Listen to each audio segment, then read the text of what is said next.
Because there's always going to be a new dimension of yourself you have not seen. Remember, shadow implies self and other. Shadow implies duality. It technically implies a trinity. And we'll talk about it like this. You, the human, are the center of the Vesica Pisces. Your physical reality, this is the reality that stands behind you. Your higher reality, this is the reality that stands before you. The before you reality, the higher reality, this is like a sun. The earth reality, the physical reality, this is like a world cast in shadow by you. So through virtue of you existing on the human level, you automatically create a shadow self. You automatically create a third entity.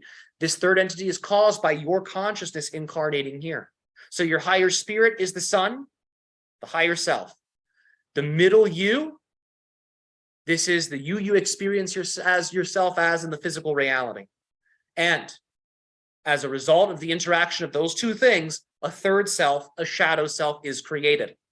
Now, infinity exists on all levels. You can experience infinity on the level of the human.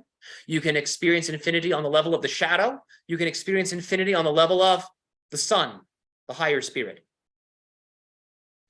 So your shadow work will be never ending as long as you exist as an incarnated being, because the incarnated consciousness, when you take up a body, has certain limitations built into it. Those limitations create unknowns. Those unknowns are shadows.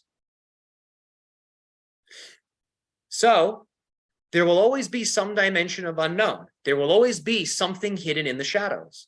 But that's not always going to be a negative thing. For example, you could find something wonderful hidden in the shadows. Maybe you find a nice tree in the shadows, in the shade, that you can put your back against and rest in, and it recharges you, it nourishes you. Maybe you find some buried treasure hidden beneath the shadows. There's nothing wrong with the shadows. Shadows can be uncomfortable, yes, when you don't know how to balance light and dark. Shadows can be uncomfortable when you glorify the sun, but you vilify the moon. When you glorify the light, but you curse the darkness, then shadow work can be uncomfortable. When you run towards pleasure and run away from pain, shadow work can be uncomfortable. You have to learn how to blend all of those things and balance all of those things. And then the shadows won't be so scary.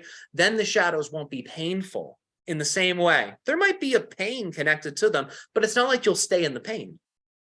The pain's like a cold shower. You get in for a second, you say, oh, wow, what the heck, it's cold. But then when you relax and go into your body, go into your core, now an inner warmth, an inner fire, an inner heat is generated. It illuminates the path. It's the same with the shadow work.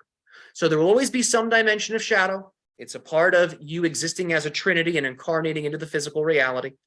It will be there. But what that shadow is will change. That shadow can be an angry monster cursing you, or that shadow can be the source of all existence speaking to you through the opposite polarity. It's both already, but you get to determine your relationship with both of those things. And the more conscious you become, the more capable you will become of doing so. So raise your frequency, and remember, that is done through not thinking, but rather feeling. Not through wanting, but through presence. Not through desire, but through breath.